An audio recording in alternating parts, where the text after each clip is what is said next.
എടത്തുരുത്തി ഗ്രാമപഞ്ചായത്ത് Kudumbashree CDS chairperson പദവി ദുരുപയോഗം ചെയ്തെന്നാരോപിച്ച് UDF പഞ്ചായത്ത് അംഗങ്ങളുടെ നേതൃത്വത്തിൽ പ്രതിഷേധം സംഘടിപ്പിച്ചു.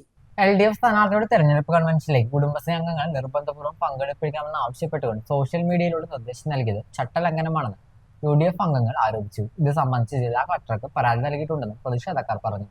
പഞ്ചായത്ത് ഓഫീസിന് മുന്നിൽ നടന്ന പ്രതിഷേധ സമരം DCC general secretary Sanjay Vynappilly ഉദ്ഘാടനം ചെയ്തു.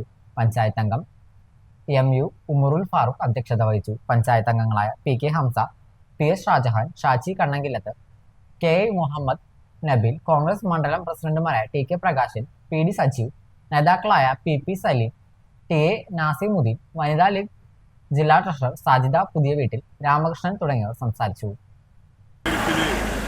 തോൽവി ഉറപ്പാക്കിയ LDF കേരളത്തിലായാലും നമ്മുടെ കയ്പമംഗലത്തായാലും തോൽവി ഉറപ്പാക്കിയ LDFിൻ്റെ നേതൃത്വം ഈ സാധാരണ പ്രവർത്തകരെ തെറ്റിദ്ധരിപ്പിച്ചുകൊണ്ടാണ് ഈ വത്സരാജിൻ്റെ സമ്മേളനങ്ങൾ പങ്കെടുക്കാൻ നടന്നുകൊണ്ടിരിക്കുന്നത്.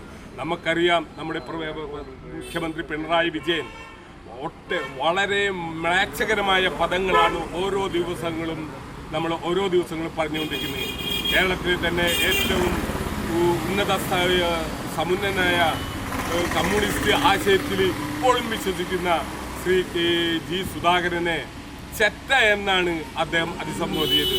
നമുക്കറിയാം, 2-3 ടൈം മുമ്പ് ബഹുമാന്യായ NK പ്രേമൻ തന്നെ പരനാറിയെന്ന് ഇദ്ദേഹം ഓരോ പദങ്ങൾ ഉപയോഗിക്കും തോറും ഇവിടെ LDFിൻ്റെ പതനം, കേരളത്തിൽ LDFിൻ്റെ പതനം ആസന്നമായിക്കൊണ്ടിരിക്കുകയാണ്.